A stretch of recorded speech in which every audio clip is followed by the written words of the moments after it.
Era noite no convés do United States Ship George Herbert Walker Bush, em dezembro de 2021, o Oceano Negro. O convés de voo era um labirinto caótico de luzes e gritos na escuridão, uma camisa amarela. Há um diretor de aeronaves para nós, não junto com a nossa marinha. Gíria, acenou com suas varinhas, sinalizando uma aeronave para a posição perto da catapulta. Um trator puxa uma forma cinza e o camisa amarela sinalizou uma curva. Normalmente, o piloto na cabine responderia com um gesto, mas naquela noite a cabine estava vazia e alguém caminhava ao lado do trem de pouso dianteiro.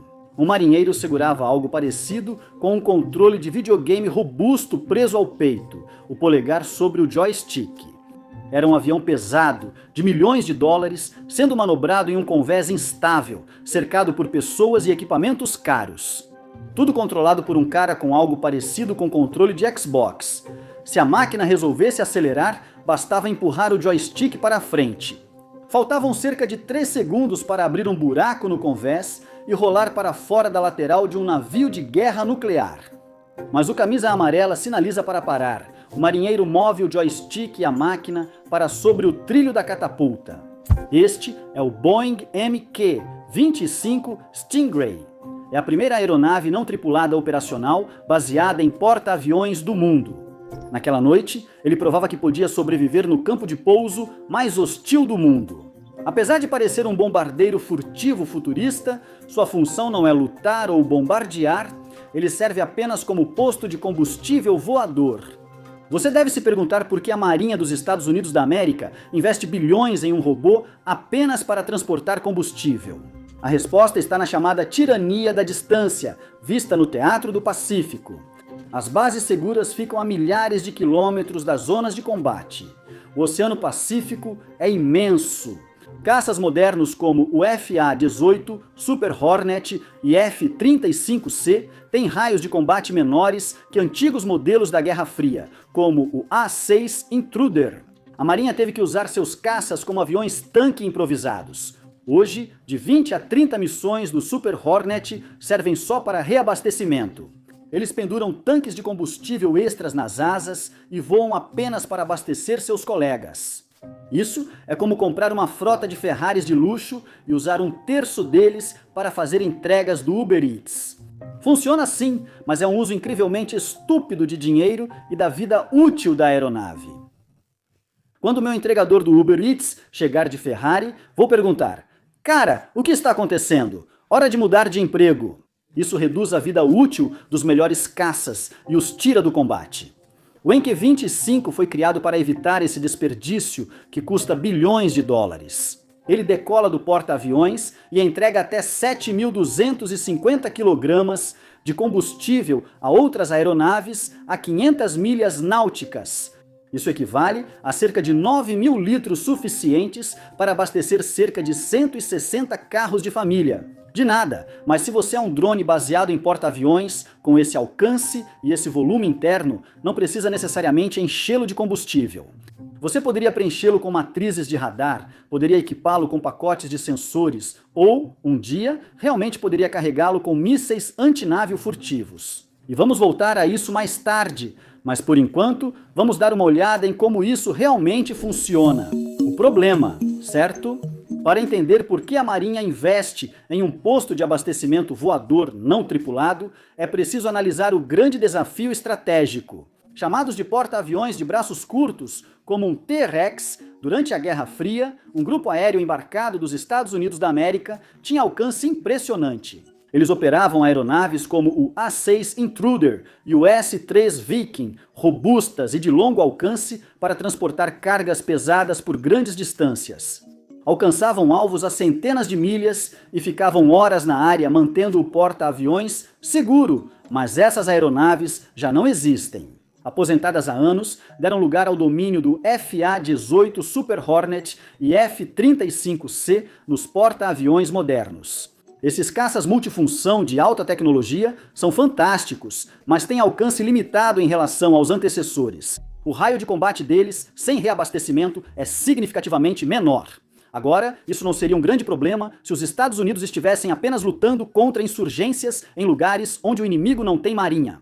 O mundo mudou. Adversários como a China passaram 20 anos desenvolvendo mísseis balísticos antinavio de longo alcance. Essas armas são feitas para caçar porta-aviões e alcançam alvos a mais de 1.000 quilômetros. Esse é o problema que a Marinha enfrenta. Se um porta-aviões dos Estados Unidos da América estiver no mar das Filipinas, basta traçar o alcance máximo de seus caças sem reabastecimento. É provável que esse círculo nem toque o continente chinês, mas se marcar o alcance dos mísseis terrestres da China, ele inclui facilmente o porta-aviões, o que não é bom para a Marinha dos Estados Unidos da América. A solução clara é o reabastecimento aéreo. Se os caças são reabastecidos no ar, ampliam seu alcance e o porta-aviões fica seguro, mas a Marinha não possui mais um avião-tanque dedicado embarcado. Eles aposentaram esses aviões e nas últimas 2 décadas usam uma solução improvisada chamada buddy tanking. Estamos aprendendo muitos termos da Marinha hoje, não?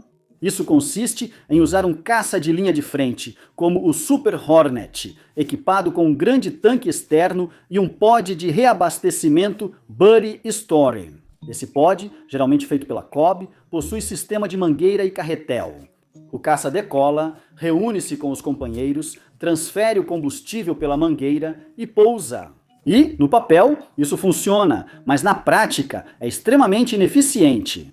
De acordo com algumas análises, e até mesmo com os próprios dados da Marinha, cerca de 20 a 30% de todas as missões do Super Hornet são apenas missões de reabastecimento. Eles não estão lançando bombas, não estão patrulhando em busca de inimigos, estão apenas transportando combustível. Você está usando um caça supersônico de 70 milhões de dólares, pilotado por alguém treinado a alto custo para ser a ponta de lança no combate aéreo. Como dissemos, eles são praticamente um caminhão de combustível voador. A pressão aumentava no Pentágono. Eles precisavam de uma solução para o alcance, evitar desperdício de Super Hornets e sobreviver em ambiente de alta ameaça. Eles precisavam de uma máquina que pudesse voar longas distâncias, ficar lá em cima por horas e que não precisasse de um piloto reclamando de voar em círculos por 6 horas seguidas. Não é bem atrás das linhas inimigas, certo? Essa necessidade trouxe uma questão que iniciou uma grande batalha interna. Se formos criar uma nova aeronave não tripulada para o porta-aviões, ela deveria ser um bombardeiro furtivo de alta tecnologia para ataques em território inimigo ou um avião-tanque menos glamuroso, mas essencial. Bem, a resposta para essa pergunta definiria o futuro da aviação naval, o bombardeiro drone. Isso quase foi suficiente para entender o Stingray. Precisamos observar o fantasma da máquina que ela substitui. O programa é basicamente uma continuação de um filme nunca lançado que prometia um bombardeiro robótico furtivo, mas entregou apenas um posto de gasolina voador. No final dos anos 90 e início dos anos 2000, a Marinha e a Defense Advanced Research Projects Agency começaram a explorar o conceito de veículos aéreos de combate não tripulados, ou UAVs. Esse esforço resultou no Northrop Grumman X-47B. Se você já viu imagens dele, parece saído de um filme de ficção científica. Era uma asa voadora sem cauda, como um mini B-2, criada para mostrar que um robô pode pousar em um convés balançando, e funcionou perfeitamente. No início dos anos 2010, o X-47B decolou e pousou sozinho em um porta-aviões, provando a viabilidade do conceito. Com esse sucesso, a Marinha criou o programa U-Class, a aeronave não tripulada de vigilância e ataque lançada de porta-aviões. O objetivo era criar um drone avançado, furtivo e de longo alcance, capaz de invadir o espaço inimigo, espionar e lançar bombas, sendo a ponta de lança. Mas em 2015, o programa estava preso no purgatório burocrático. Robert O. Work, então vice-secretário de Defesa dos Estados Unidos da América, enfrentou 6 anos de debates circulares sobre o verdadeiro propósito desse drone. Segundo Work, 3 correntes de pensamento disputavam o orçamento. O primeiro grupo queria uma aeronave de ataque avançada, como um bombardeiro furtivo robótico, para penetrar defesas aéreas inimigas. O segundo grupo queria um drone de longa duração para contra-terrorismo, capaz de patrulhar por 24 horas em ambientes permissivos, caçando insurgentes. O terceiro grupo queria apenas um drone para vigiar o oceano ao redor do porta-aviões, e a equipe precisava decidir.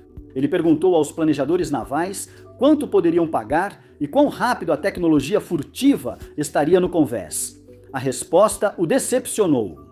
Os oficiais disseram a ele que desenvolver um novo bombardeiro furtivo, não tripulado, levaria na verdade mais tempo e custaria mais caro do que simplesmente comprar mais F-30 e 5Cs tripulados, que já estavam entrando em operação.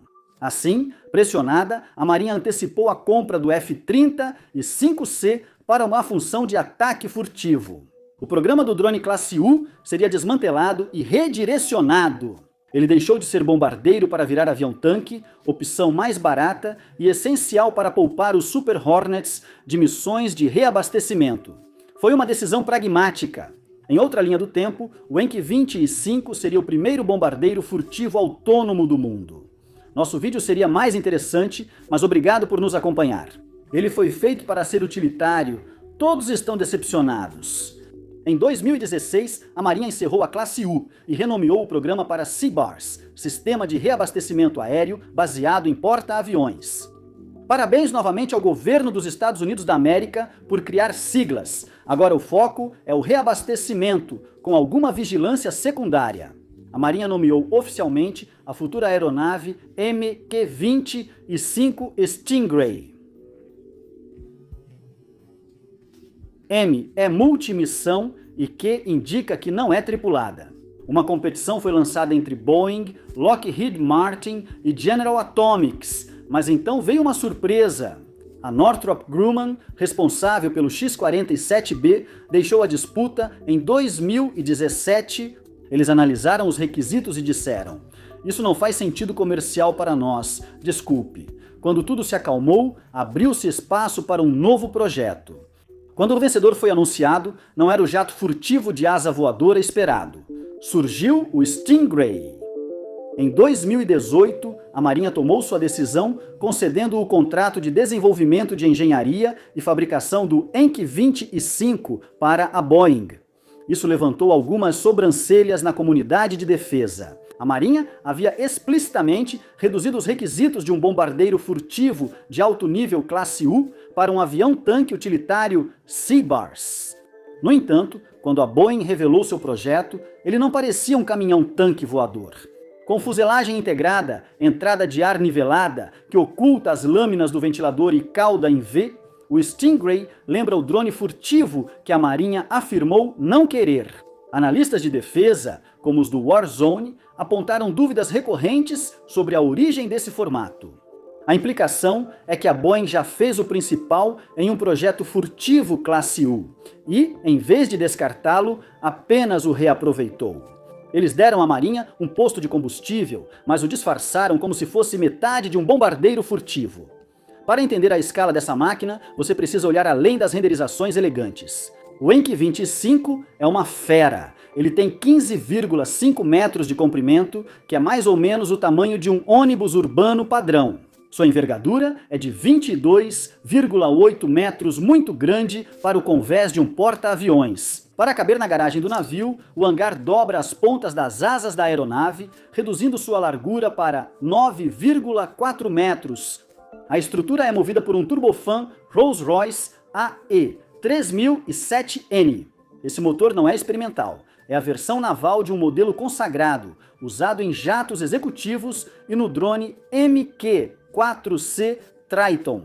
O dado principal é o modo de combustível. A Marinha quer que o Stingray transfira 14 a 16 mil libras de combustível a 500 milhas náuticas. Para colocar isso em perspectiva, isso equivale a cerca de 2.400 galões de combustível de aviação. E continuando com a nossa analogia com carros, é o equivalente ao tanque de gasolina de 150 carros de família.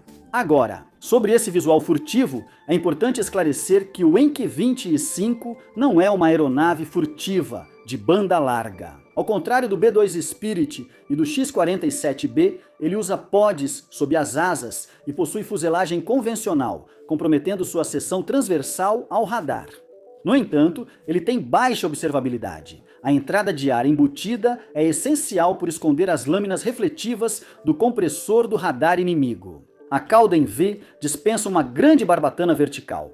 O sistema de reabastecimento do drone é bastante tradicional. O Enki-25 leva sob a asa o pod de reabastecimento Cobb & Buddy Store, igual ao dos Super Hornets, usando o sistema de mangueira e cesto. O drone desenrola uma mangueira com um cesto na ponta e o piloto receptor encaixa sua sonda. Um detalhe fascinante e um pouco assustador marca esse sistema. Segundo a Royal Aeronautical Society, o Enki 25 não tem câmera traseira nem sensores de proximidade para o cesto de reabastecimento. Ele não detecta sua aproximação. Como um avião-tanque tripulado, o robô voa reto e depende da habilidade do piloto do caça para se conectar. Ele não vai te ajudar. Você ainda deve voar em formação fechada com o robô, enfrentando turbulência à noite sobre o oceano. Então, como controlar um robô assim? Você não pilota ele no sentido tradicional. No porta-aviões, o Stingray é controlado pelo Sistema de Controle de Missão de Aviação Não Tripulada. Sistema de Controle de Missão de Aviação Não Tripulada. A Marinha criou uma sala no United States Ship George Herbert Walker Bush, chamada Centro de Guerra Aérea Não Tripulada. Centro de Guerra Aérea Não Tripulada. Lá, operadores de aeronaves usam consoles sem manche ou leme, programando missões com pontos de passagem, rotas e contingências. Depois que o drone decola, ele é em grande parte autônomo, executa o plano sozinho. O operador atua como gerente do drone, orienta suas ações e depois só monitora e cuida do controle de tráfego aéreo. Enquanto o software cuida de todo o voo, no entanto, a fase mais crítica acontece no convés. Isso nos leva de volta àquele marinheiro com o gamepad que mencionamos antes. Eles representam os operadores de manuseio no convés. Eles ficam no convés de voo com os diretores de camisa amarela e usam um dispositivo de controle. Uma unidade portátil explicitamente projetada para ser familiar a uma geração criada com Xbox e PlayStation. Nas demonstrações de 2021, operadores usaram o dispositivo para taxiar o drone, alinhá-lo na catapulta e liberar a área de pouso. Mesmo lidando com o caos do convés de voo, isso exemplifica a engenharia centrada no ser humano.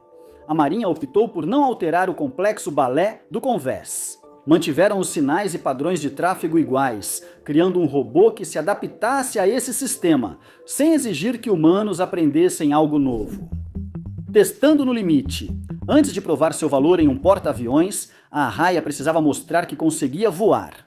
A Boeing criou a aeronave demonstradora T-1, pertencente ao contratante. Em setembro de 2019, o T-1 fez seu voo inaugural sobre o meio oeste dos Estados Unidos da América, não sobre o Pacífico. Aeroporto de St. Louis, em Illinois. E havia algo inegavelmente estranho na visão desse ativo naval cinza e recortado sobrevoando os campos planos de milho do meio oeste. Em 2020, o T-1 voou com o compartimento de reabastecimento aéreo, testando a aerodinâmica para garantir que o arrasto extra não confundisse o software de controle de voo. Voar em círculos é fácil. O verdadeiro teste ocorreu em 4 de junho de 2021. Esse foi o ponto crucial do programa. O primeiro reabastecimento aéreo não tripulado de uma aeronave tripulada.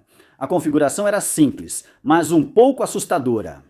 O drone T-1 estendeu sua mangueira e drogue, arrastando o cesto na corrente de ar. Atrás dele, um FA-18 Super Hornet da Marinha se aproximou com a sonda de reabastecimento estendida dentro da cabine.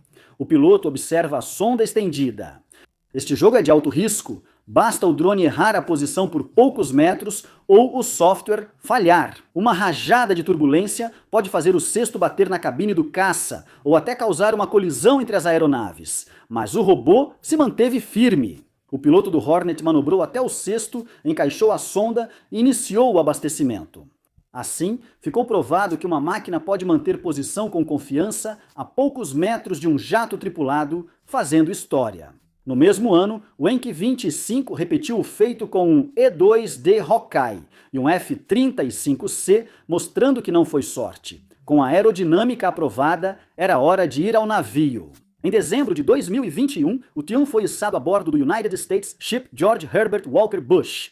Voltamos àqueles testes de convés do início, agora com o objetivo de coletar dados concretos. Os engenheiros precisavam saber como os sensores do drone reagiam ao vento no convés e ao balanço do navio para ajustar o software. A Marinha usou um drone e uma aeronave King Air como substituta, fazendo aproximações com o Sistema de Pouso Preciso Conjunto, JPAWS. Eles estavam ensinando o software a pousar em um porta-aviões no meio do oceano. Enquanto os testes físicos estavam acontecendo, a Boeing e a Marinha também estavam realizando simulações virtuais para testar a próxima fronteira da cooperação entre tripulados e não tripulados. Eles mostraram que um piloto do Super Hornet pode usar links de dados para comandar o Enki 25 a liberar a sonda e reabastecê-lo. É uma visão de um futuro bem diferente da guerra. Hoje, o piloto fala com o do avião-tanque pelo rádio. Amanhã, eles só precisarão clicar em um botão na tela e o avião-tanque irá obedecer e reabastecê-los. Dinheiro, política e atrasos.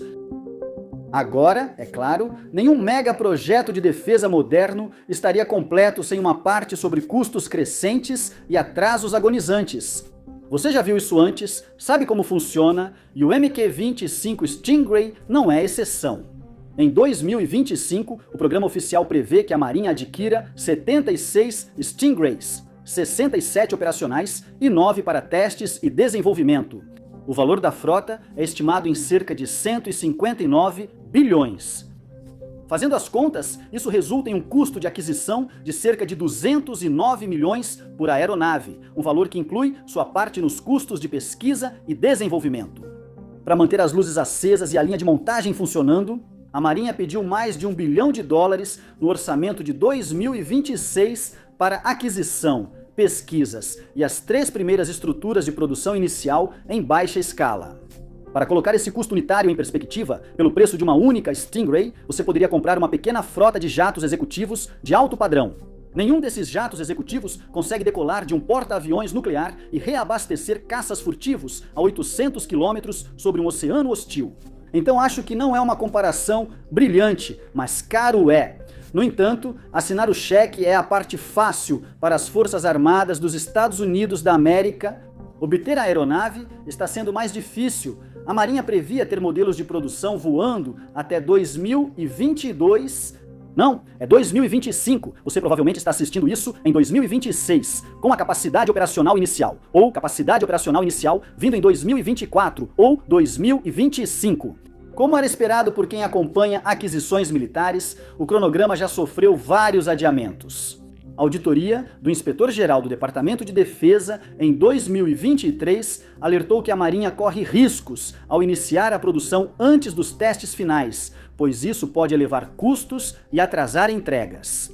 No final de 2023 e início de 2024, o cronograma oficial havia adiado os voos de teste para 2025 e a prontidão operacional para 2026, mas até isso se mostrou otimista no final de 2025. Relatórios indicam novo adiamento do primeiro voo do caça da Marinha para início de 2026 devido a problemas em testes estruturais e certificação de software.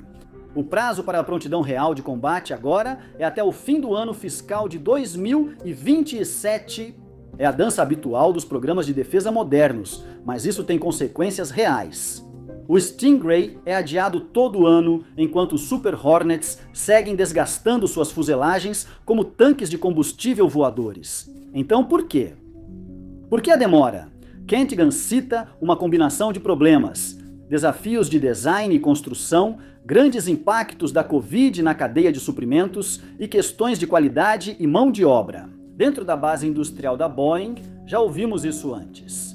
Para eliminar o gargalo, a Boeing inaugura em 2024 uma nova instalação de $200 milhões americanos no aeroporto de St. Louis, dedicada à produção desses drones. Tudo isso gerou intenso debate político. Críticos afirmam que a Marinha poderia ter solucionado o problema dos aviões-tanque de forma mais econômica, apenas modificando mais força aérea, 18S, ou reativando o S-3 Viking. Eles argumentam que o Stingray é uma maneira incrivelmente cara de entregar combustível, mas os apoiadores retrucam que o combustível é apenas o aperitivo. Eles dizem que o Enki 25 é pioneiro. Seu valor vai além do reabastecimento, pois ensina a Marinha a integrar aeronaves não tripuladas ao porta-aviões, ala aérea em grande escala. É o preço de entrada para o futuro da guerra naval, além do reabastecedor. Então, neste momento, o Stingray é apenas um reabastecedor. Se você falar com estrategistas navais ou ouvir analistas, fica claro, esse reabastecedor é só o começo, aqui. O impacto mais imediato é o alcance. Segundo a Royal Aeronautical Society, ao transferir 15 mil libras de combustível a 500 milhas náuticas do porta-aviões, o Enki 25 dobra o raio de combate do grupo aéreo. Esse é o principal parâmetro que, segundo relatos, preocupa muitos planejadores militares chineses. Pense assim: sem o Stingray, o porta-aviões precisa ficar perigosamente perto da costa inimiga para lançar ataques aéreos, basicamente bem na borda da zona de perigo. Com o Stingray, o posto de gasolina sai da periferia segura e vai para uma estrada perigosa. Agora, caças reabastecem em combate e atacam alvos antes inalcançáveis, enquanto o porta-aviões fica seguro a centenas de milhas atrás. Mas o Stingray é uma aeronave grande, com muito espaço interno e grande autonomia, o que o torna perfeito para um papel secundário, o caminhão de sensores. Os próprios documentos da Marinha listam explicitamente inteligência, vigilância e reconhecimento ou inteligência, vigilância e reconhecimento como uma missão secundária. Sem cockpit ou suporte de vida, sobra espaço para radar, bloqueadores eletrônicos ou comunicação. Analistas veem o Stingray como uma torre de celular aérea, orbitando por horas, ligando caças tripulados, navios e outros drones em uma única rede, retransmitindo dados de volta para a frota. Enquanto os caças se concentram no combate, existe então a opção ousada, o caminhão de mísseis. Em 2024, fotos de um Enki 25 em uma feira mostraram que ele levava mais do que tanques de combustível. Sob suas asas havia 2 enormes mísseis furtivos antinavio míssil, guiado ar-solo, 158 CL Razam, e sob seu nariz havia um novo sensor. Apesar de a Marinha não ter adotado oficialmente essa configuração armada do Stingray, a lógica é atraente. Se seu drone voa longe e tem baixa observabilidade, por que não usá-lo para lançar mísseis de longo alcance? Isso permitiria ao porta-aviões lançar armas antinávio furtivas, além do alcance inimigo, tornando o avião-tanque um atacante letal de longo alcance. O Enki 25 é pioneiro. A Marinha prevê que até 2040, até 60% do grupo aéreo dos porta-aviões seja não tripulado. O Stingray, junto com a infraestrutura de controle de missão Centro de Guerra Aérea Não Tripulada, que está sendo incorporada aos porta-aviões, neste momento é a base para esse futuro. É a plataforma onde a Marinha vai aprender da maneira difícil como operar humanos e máquinas lado a lado. O MQ-25 Stingray é praticamente a definição de um mega projeto entediante. Novamente, desculpe e obrigado por nos acompanhar. Para ser honesto, achei interessante. Também é uma revolução silenciosa, sem o glamour de um novo caça ou o poder de um bombardeiro estratégico. Ele apenas resolve um problema de combustível ao assumir a missão de reabastecimento. Ele transforma uma das maiores ineficiências da Marinha, usar caças como caminhões de combustível, em tarefa de um robô especializado. Ao fazer isso, ele potencialmente restaura o longo alcance do grupo de ataque de porta-aviões, ampliando novamente o raio de ação da ala aérea para o que era durante a Guerra Fria, mas desta vez com tecnologia moderna de furtividade e redes de comunicação. Talvez mais importante, o Stingray obriga a Marinha a responder às questões assustadoramente práticas do futuro. Como taxiaria um robô em ventos de 50 nós no escuro, perto de entradas de ar de jatos? Como projeta as salas de controle? Como criar uma doutrina para que o piloto confie no operador remoto em situações de emergência, como no pouso? O Enki 25 é a máquina que está forçando a Marinha a escrever o Manual da Aviação Não Tripulada. Se tudo correr conforme o planejado, crianças que nascem hoje vão crescer em um mundo onde o mais estranho sobre um porta-aviões não será que jatos estão pousando em um navio em movimento, mas sim que metade desses jatos nem sequer tem pilotos.